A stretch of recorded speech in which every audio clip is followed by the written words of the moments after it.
പഹൽഗാം ആക്രമണത്തിന് ശേഷം അവിടെ ആക്രമണം നടത്തിയ ഈ ഭീകരവാദികൾ എവിടേക്ക് പോയി, അവർക്ക് എന്ത് സംഭവിച്ചു എന്നും ആർക്കും അറിയില്ല. ഈ സമയത്ത് ഇന്ത്യൻ സൈന്യത്തിൽ നിന്നും ഒരറിയിപ്പ് വന്നിട്ടുണ്ട്. ആ വനമേഖലയിലെ 25 ചതുരശ്ര കിലോമീറ്റർ ഞങ്ങൾ ചുറ്റി വളഞ്ഞിട്ടുണ്ട്. ഈ ആക്രമണം നടത്തിയവർ തീർച്ചയായും പുറത്തെവിടെയും പോയിട്ടില്ല. കാരണം അടുത്ത സെക്കൻഡ് തന്നെ സെക്യൂരിറ്റി അവിടെ ടൈറ്റ് ചെയ്തിരുന്നു. അപ്പോൾ ആ കാടിനുള്ളിൽ അവർ ഉണ്ടാകാൻ സാധ്യതയുണ്ട്. അവർ ഉണ്ട് എന്നുള്ള വിവരവും ഞങ്ങൾക്ക് ലഭിച്ചിട്ടുണ്ട്. അപ്പോൾ എത്രയും പെട്ടെന്ന് അവർ അത്രയും പേരെയും ഞങ്ങൾ വെടിവെച്ച് കൊല്ലും, അല്ലെങ്കിൽ ജീവനോടെ പിടികൂടും എന്ന ഒരു കാര്യം പറഞ്ഞു. ഇവരെങ്ങനെ പുറത്തെവിടെയും പോയിട്ടില്ല എന്നുണ്ടെങ്കിൽ അകത്ത് തന്നെ അവർക്ക് ആവശ്യമായ എല്ലാ സപ്ലൈസും ലഭിക്കുന്നുണ്ട് എന്നല്ലേ അർത്ഥം. കൂടെ തന്നെ ഇത് സംബന്ധിക്കുന്ന മറ്റ് പല ഞെട്ടിപ്പിക്കുന്ന വിവരങ്ങൾ പുറത്തു വന്നിട്ടുണ്ട്. ഈ ഒരു സ്ഥലത്തെ മാത്രം ലക്ഷ്യം വെച്ചല്ല ആക്രമണം നടത്തിയത്. വേറെയും ഒരു 4 സ്ഥലങ്ങൾ ആക്രമിക്കണമെന്ന് അവർക്ക് പദ്ധതിയുണ്ടായിരുന്നു. ഇവയെക്കുറിച്ചുള്ള എല്ലാ വിവരവും ഈ വീഡിയോയിലൂടെ വിശദമായി അറിയാം.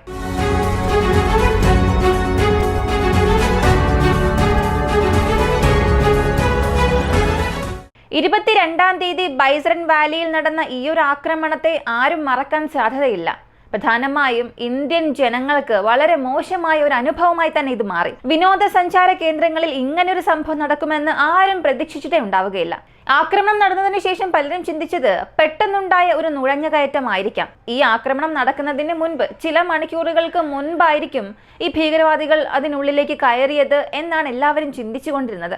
എന്നാൽ ഈ ആക്രമണം നടത്തിയ ഭീകരവാദികൾക്ക് സഹായിച്ച ചില വ്യക്തികളെ അന്വേഷിച്ച് അവരെ കണ്ടെത്തി ചോദ്യം ചെയ്തു. ഇതിൽ ഏകദേശം ഒരു 18-19 പേരെ വരെയും അറസ്റ്റ് ചെയ്ത് ചോദ്യം ചെയ്യുന്നുണ്ട്. അങ്ങനെ ചോദ്യം ചെയ്തതിലൂടെ പല ഞെട്ടിപ്പിക്കുന്ന വിവരങ്ങളാണ് പുറത്തു വന്നത്. പ്രധാനമായും NIA അവരുടെ അന്വേഷണം ആരംഭിച്ചതിനു ശേഷം ഇങ്ങനെയൊക്കെയും സംഭവിക്കുമോ എന്നുള്ള രീതിയിലായിരുന്നു വാർത്തകൾ വന്നത്. ഈ ബൈസൺ വാലിയിൽ ഈ പെഹൽഗാം അറ്റാക്ക് നടത്തുന്നതിന് മുൻപ് തന്നെ ഒരു 4-5 ദിവസമായി ആ ഒരു പ്രദേശത്തെ അവർ നിരീക്ഷിച്ചിരുന്നു. പ്രധാനമായും ആ ഒരു അറ്റാക്ക് നടക്കുന്നതിന് 2 ദിവസം മുൻപ് തന്നെ സൈറ്റ് വിസിറ്റ് ചെയ്തിരുന്നു. എവിടെയെല്ലാമാണ് വിനോദസഞ്ചാരികൾ സന്ദർശനം കൂടുതൽ നടത്തുന്നത്, ഏത് സമയത്ത് വരുന്നു, ഏത് സമയത്താണ് അവിടെ സെക്യൂരിറ്റി കുറവ്, ഇവയെല്ലാം ശ്രദ്ധിക്കുകയും 2 ദിവസം അവിടെ തന്നെ താമസിക്കുകയും അവർക്ക് ആവശ്യമായ ഡേറ്റാസ് എല്ലാം ശേഖരിച്ചു. 3-ാം ദിവസമാണ് അവിടെ ഒരു അറ്റാക്ക് അവർ ചെയ്തത്. മാത്രവുമല്ല, ഇവർ ആക്രമണം നടത്താൻ വേണ്ടി സെലക്ട് ചെയ്തത് ഈ ഒരു പ്രദേശം മാത്രമല്ല, കൂടെ മറ്റ് 4 ലൊക്കേഷൻസും സെലക്ട് ചെയ്തിട്ടുണ്ട്. ഒന്ന് ബൈസൺ വാലി, അടുത്തത് അരുവേലി, അടുത്ത് അവിടെയുള്ള ലോക്കൽ അമ്യൂസ്മെന്റ് പാർക്ക്, അടുത്തത് ബെഡ വാലി. ഇവയെല്ലാം ഒരേ മലനിരകൾക്കടുത്തുള്ള പ്രദേശമാണ്. ഏകദേശം ഒരു 5-10 കിലോമീറ്ററിനിടയിലുള്ള പ്രദേശം. ഇവ 4ഉം കാശ്മീർ പ്രദേശത്തുള്ള മേജർ ടൂറിസ്റ്റ് ഡെസ്റ്റിനേഷൻസ് ആണ്. ഇവ 4ഉം അവർ സെലക്ട് ചെയ്തിരുന്നു. പക്ഷേ ഈ 4 പ്രദേശങ്ങളിലും കൂടുതൽ വിനോദസഞ്ചാരികൾ വരുന്നത് ബൈസൺ വാലിയിലായതുകൊണ്ട് ആ സ്ഥലം അവർ സെലക്ട് ചെയ്തു. അങ്ങനെ ആക്രമണവും നടത്തി.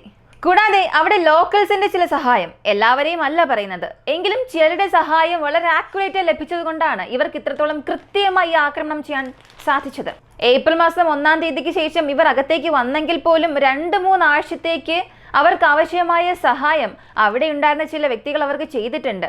അതിലും ഒരുപാട് പേര് ഇപ്പോൾ അറസ്റ്റ് ചെയ്തിട്ടുണ്ട്. ഇതിനെക്കുറിച്ചുള്ള കൂടുതൽ വിവരങ്ങൾ തീർച്ചയായും ഇനി പുറത്തു വരും. അടുത്തതായി, ഇവരെവിടെ പോയി? ഒരു 10 ദിവസത്തോളം ആയല്ലോ, ഇതുവരെയും അവരെക്കുറിച്ചുള്ള യാതൊരു വിവരവും പുറത്തു വന്നില്ല. ഇവരെ സഹായിച്ചവർ, അതുമായി ബന്ധപ്പെട്ട രീതിയിലായിരുന്നു അന്വേഷണം ഇതുവരെ മുന്നോട്ട് പോയത്. അപ്പോ ഈ ഭീകര പ്രവർത്തനങ്ങൾ ചെയ്തവർ എവിടെയാണ്? ഇതിന് പ്രധാനപ്പെട്ട 2 ലൊക്കേഷൻസ് അറിയാൻ സാധിച്ചു. ഒന്ന് ഗുംറി, മറ്റൊന്ന് ബസീർ. ഇത് ബൈസൺ വാലി അല്ല, ഇത് മറ്റൊരു പ്രദേശമാണ്. ഹിമാലയ മലയുടെ മധ്യത്തിൽ സ്ഥിതി ചെയ്യുന്ന ഒരു ഇടതൂർന്ന വനമാണെന്നും പറയാം. ഈ പെഹൽഗാം അറ്റാക്ക് നടത്തിയിട്ട് ഈ ആക്രമണം നടത്തിയ തീവ്രവാദികളൊന്നും തന്നെ ബോർഡർ വിട്ട് പുറത്തേക്ക് പോവുകയോ അല്ലെങ്കിൽ ആ പ്രദേശത്തെ വിട്ട് പുറത്തേക്ക് കടക്കാനോ ശ്രമിച്ചിട്ടില്ല. കാരണം സെക്യൂരിറ്റി വളരെ ടൈറ്റ് ചെയ്തിട്ടുണ്ടായിരുന്നു. കൂടുതൽ വാഹന പരിശോധനയും ആ സെക്യൂരിറ്റിയും അതിർത്തിയും എല്ലാം ടൈറ്റ് ചെയ്തതുകൊണ്ട് അവർ അവിടെ നിന്നും രക്ഷപ്പെടാനുള്ള ശ്രമങ്ങളും എടുത്തിട്ടില്ല. ഇത് ഒരു ബേസിക് ലോജിക്കാണ്. ഏതെങ്കിലും ഒരു സ്ഥലത്ത് ഒരു ആക്രമണം നടത്തിയാൽ പെട്ടെന്ന് തന്നെ സെക്യൂരിറ്റി ടൈറ്റ് ചെയ്യുമെന്ന് അവർക്കറിയാം. അങ്ങനെയുള്ളപ്പോൾ ആ പ്രദേശത്ത് തന്നെ താമസിക്കുന്നതാണ് സേഫ് എന്ന് അവർക്കറിയാം. അങ്ങനെ അവർ അവിടെ തന്നെ താമസിക്കുന്നുണ്ടാകാം. അവർക്ക് ആവശ്യമായ സപ്ലൈസും അവരുടെ പക്കൽ ഉണ്ടാകാം. എന്തായാലും ഒരു 10 ദിവസം ആ കാടിനുള്ളിൽ അവരെ കൊണ്ട് എന്തായാലും കൈകാര്യം ചെയ്യാൻ സാധിക്കില്ല. ഇൻഡിവിജ്വലായി അവർക്ക് ആവശ്യമായ സപ്ലൈസ് ഉണ്ടെങ്കിലും അതൊരു 4-5 ദിവസത്തേക്ക് അവർക്ക് മതിയാകും. അപ്പോൾ ഈ 10 ദിവസമായി അവർ അവിടെ തന്നെ ഉണ്ടെങ്കിൽ അവിടെയുള്ള ലോക്കൽ റെസിഡൻസിന്റെ സുരക്ഷയിൽ അവർ ഉണ്ടായിരിക്കണം. ലോക്കൽ റെസിഡൻസ് എന്ന് പറയുന്നതിനേക്കാളും അവർക്ക് സഹായിക്കുന്ന ആ വ്യക്തികളുടെ സംരക്ഷണത്തിലാണ് അവർ ഇപ്പോഴും ഉള്ളത്. പിന്നീട് സെക്യൂരിറ്റി ഒരൽപ്പം കുറഞ്ഞതിന് ശേഷം അല്ലെങ്കിൽ അവർക്ക് ആവശ്യമായ ഗ്യാപ്പ് ലഭിച്ചതിന് ശേഷം അവിടെ നിന്ന് അവർ നടക്കാൻ തുടങ്ങിയിട്ടുണ്ടാകാം. അങ്ങനെ നടക്കാൻ തുടങ്ങിയാലും ഒരു 40 മുതൽ 50 കിലോമീറ്റർ, അതിനപ്പുറത്തേക്ക് പോകാൻ സാധിക്കില്ല. കൃത്യമായി ഈ പറഞ്ഞ ലൊക്കേഷൻസും ഈ 60 കിലോമീറ്റർ ചുറ്റളവിലാണ് വന്നിട്ടുള്ളത്. അങ്ങനെയാണെങ്കിൽ 60 കിലോമീറ്റർ ചുറ്റളവിൽ ഇതിനുള്ളിലാണ് ഇവരുള്ളത്. കൂടാതെ ഒരു 25 സ്ക്വയർ കിലോമീറ്റർ ഞങ്ങളിപ്പോൾ എൻസർക്കിൾ ചെയ്യാൻ പോവുകയാണ്. ഇതിനിടയിൽ ഞങ്ങളുടെ തിരച്ചിൽ വർദ്ധിപ്പിക്കുകയാണ്. തീർച്ചയായും അവർ ഞങ്ങളുടെ കയ്യിൽ അകപ്പെടുമെന്ന് ഇന്ത്യൻ സൈന്യം അറിയിച്ചിട്ടുണ്ട്. അപ്പോ അവസാനഘട്ട തിരച്ചിലും ആരംഭിച്ചിട്ടുണ്ട്. കൂടാതെ ലഷ്കർ ഇ തയ്യബയുടെ പൂർണ്ണ സഹായത്തോടുകൂടി ചെയ്ത ആക്രമണമാണ് ഇതെന്ന് വീണ്ടും ഇന്ത്യ സ്ഥിരീകരിച്ചു. എന്നാൽ പാകിസ്ഥാൻ ഇപ്പോഴും ഒരു കാര്യം പറയുന്നു, ഞങ്ങൾക്കും ഇതിന് യാതൊരു ബന്ധവുമില്ല. അവർ പറഞ്ഞ നിലപാടിൽ തന്നെ അവർ ഉറച്ചു നിൽക്കുകയാണ്. ഒരു കള്ളം വീണ്ടും വീണ്ടും പറയുകയാണെങ്കിൽ അതൊരിക്കലും സത്യമാകില്ല. പാകിസ്ഥാനെ സംബന്ധിച്ചിടത്തോളം അകത്ത് അവർ ബേസ്ഡ് ഏതെങ്കിലും ഗ്രൂപ്പ് വഴി എന്തെങ്കിലുമൊക്കെ ചെയ്യും. പക്ഷെ അതിനുള്ള റിയാക്ഷൻ ലഭിക്കുമ്പോൾ, ഇന്ത്യ തിരിച്ചടി നൽകും എന്നറിയുമ്പോൾ മുഴുവനായും അവരെല്ലാം ചേർന്നൊരു വൈറ്റ് ഫ്ലാഗ് തൂക്കാൻ തുടങ്ങും. പക്ഷെ ഇത്തവണ എത്ര വെള്ളക്കൊടി തൂക്കിയാലും അതിന്റെ ഒരു ഫലം അവർക്ക് ലഭിക്കില്ല. ഒരു സിവിയർ റെസ്പോൺസ് തീർച്ചയായും ഇന്ത്യ നൽകുക തന്നെ ചെയ്യും. അതുപോലെ തന്നെ ഈ രണ്ട് കൺട്രീസും അവിടെ എയർ സ്പേസ് ക്ലോസ് ചെയ്തു. പാകിസ്ഥാൻ എയർലൈൻസിന് ഇന്ത്യയിലേക്ക് പ്രവേശിക്കാൻ സാധിക്കില്ല. ഇന്ത്യൻ എയർലൈൻസിന് പാകിസ്ഥാന്റെ എയർ സ്പേസ് ഉപയോഗിക്കേണ്ട പെർമിഷൻ ഇല്ല. ഇങ്ങനെ ഈ രണ്ട് വിഭാഗവും അവരുടെ കാര്യങ്ങൾ പറയുന്നുണ്ട്, റെസ്ട്രിക്ഷൻസ് നടത്തുന്നുണ്ട്.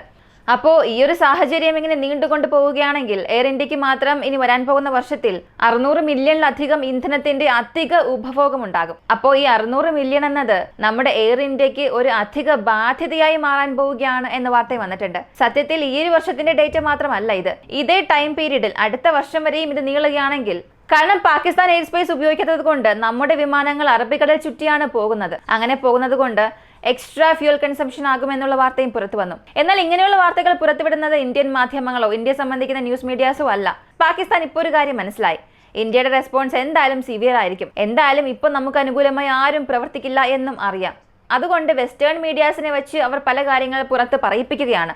ഇങ്ങനെയൊക്കെ സംഭവിച്ചാൽ ആർക്കൊക്കെ എത്രയൊക്കെ നഷ്ടം വരും, ഇന്ത്യ ഇങ്ങനെ ചെയ്യുകയാണെങ്കിൽ ഇന്ത്യക്ക് എത്ര നഷ്ടം സംഭവിക്കും, പാകിസ്ഥാനുമായി ഒരു പ്രശ്നം ഉണ്ടായാൽ ഇന്ത്യക്ക് ഏതെല്ലാം ഭാഗത്തു നിന്ന് പണം നഷ്ടമാകും, സമ്പദ് വ്യവസ്ഥ തകരും. ഇങ്ങനെ ഇന്ത്യക്കെതിരെയുള്ള ഒരു സൈക്കോളജിക്കൽ വാർഫെയർ ചെയ്തുകൊണ്ടിരിക്കുകയാണ്. എന്നാൽ ഇവയൊന്നും വലിയ കാര്യമായി എടുക്കേണ്ട ആവശ്യമേ ഇല്ല. വെറും ഒരു ന്യൂസായി മാത്രം കണ്ടാൽ മതി. അവർ നൽകുന്നതിന് റിയാക്ഷനൊക്കെ കൊടുത്ത് നമ്മുടെ വിലപ്പെട്ട സമയം കളയേണ്ട ആവശ്യമേ ഇല്ല.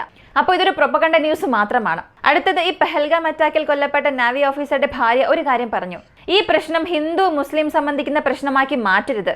ഈ പ്രശ്നത്തിൽ ഇന്ത്യക്കാരെന്ന രീതിയിൽ എല്ലാവരും ഒരുമയോടിരിക്കണം. നമ്മളെല്ലാവരും ഒരമ്മയുടെ മക്കളായിരിക്കണം. നമുക്കിടയിൽ യാതൊരു വിഭജനം ഉണ്ടാകാൻ പാടില്ല. വിഭജനം ഉണ്ടാക്കി പ്രശ്നം വലുതാക്കാൻ ശ്രമിക്കുകയാണ്. ഇതിൽ മരിച്ച എല്ലാവർക്കും നീതി ലഭിക്കണം. എന്റെ ഭർത്താവ് ജീവനോടെ ഉണ്ടെങ്കിൽ അദ്ദേഹത്തിന് ഇന്ന് 27 വയസ്സാണ്. അതായത് ഇന്നലെ അദ്ദേഹത്തിന്റെ ജന്മദിനമായിരുന്നു എന്നും പറയുന്നു. എന്നാൽ അത് ആഘോഷിക്കാൻ എന്നെ കൊണ്ട് കഴിഞ്ഞില്ല. അങ്ങനെ ഒരു സാഹചര്യത്തിലേക്ക് ഞങ്ങളെ തള്ളി. ഇതിന് മറുപടി തീർച്ചയായും നൽകുകയും ചെയ്യും. അപ്പോൾ ഇന്ത്യക്കാർ എല്ലാവരും ഈ ഒരു പ്രശ്നത്തിൽ ഒരുമയോടുകൂടി ഒറ്റക്കെട്ടായി തന്നെ നിൽക്കണം. ആരുടെ സംസാരവും കേട്ട് നമ്മൾ എവിടെയും ഡൈവേർട്ട് ആകാൻ പാടില്ല എന്നും പറഞ്ഞു. ഇവർ പറഞ്ഞത് വാലിഡായ പോയിന്റ് തന്നെയാണ്. ഇതുപയോഗിച്ച് രാഷ്ട്രീയവും ചെയ്യുന്നുണ്ട്, മതം സംബന്ധിക്കുന്ന പ്രശ്നമാക്കി മാറ്റാനും ശ്രമിക്കുന്നുണ്ട്. ഇവയെല്ലാം മാറ്റിവെച്ചിട്ട് ഈ അറ്റാക്ക് നടന്നതിന് ശേഷം നമ്മളെല്ലാം ഒരുമിച്ച് നിൽക്കണം. ഇന്ത്യക്കാർ എന്ന ആ ഒരു പേരിന് കീഴിൽ മാത്രമായിരിക്കണം. എങ്കിൽ മാത്രമേ ഇങ്ങനെയുള്ള സംഭവങ്ങൾ നാളെ മറ്റെവിടെയും നടക്കാൻ അനുവദിക്കാതെ നമുക്ക് തടയാൻ സാധിക്കുകയുള്ളൂ. ഇത് കാശ്മീരിന്റെ മാത്രം പ്രശ്നമല്ല, മുഴുവൻ ഇന്ത്യയുടെയും ഒരു പ്രശ്നമാണ്. ഇന്ന് കാശ്മീരിൽ നടന്ന ഈ സംഭവം നാളെ മറ്റെവിടെയെങ്കിലും നടക്കാം.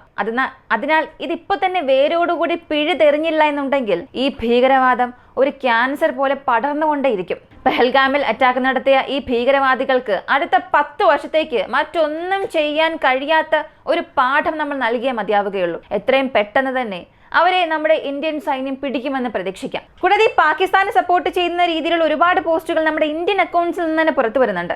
ഇന്ത്യയിൽ ഇരുന്നു കൊണ്ട് ഇന്ത്യക്ക് സപ്പോർട്ട് ചെയ്തില്ലെങ്കിൽ പോലും പ്രശ്നമില്ല, പക്ഷെ പാകിസ്ഥാനെ സപ്പോർട്ട് ചെയ്യുമെന്നുള്ള ഒരു മൈൻഡ് സെറ്റിൽ നിങ്ങൾ ആയിരിക്കരുത്. നിങ്ങൾ ഇവിടെയുള്ള സൈനികരെ പ്രശംസിച്ചില്ലെങ്കിൽ പോലും യാതൊരു പ്രശ്നവും ഇല്ല. തീർച്ചയായും അവർ ചെയ്യുന്ന പ്രവർത്തികളെ തരം താഴ്ത്തി സംസാരിക്കരുത്. അത് തന്നെ വലിയൊരു കാര്യമാണ്. ഈ ഒരു വീഡിയോയെ കുറിച്ചുള്ള നിങ്ങളുടെ അഭിപ്രായം കമന്റിൽ പറയുക. കൂടുതൽ അപ്ഡേറ്റ്സ് അറിയാനായി വോയിസ് ഓഫ് വിക്കി എന്ന നമ്മുടെ ഈ ചാനൽ സബ്സ്ക്രൈബ് ചെയ്യുക. മറ്റൊരു വീഡിയോയുമായി വീണ്ടും കാണാം.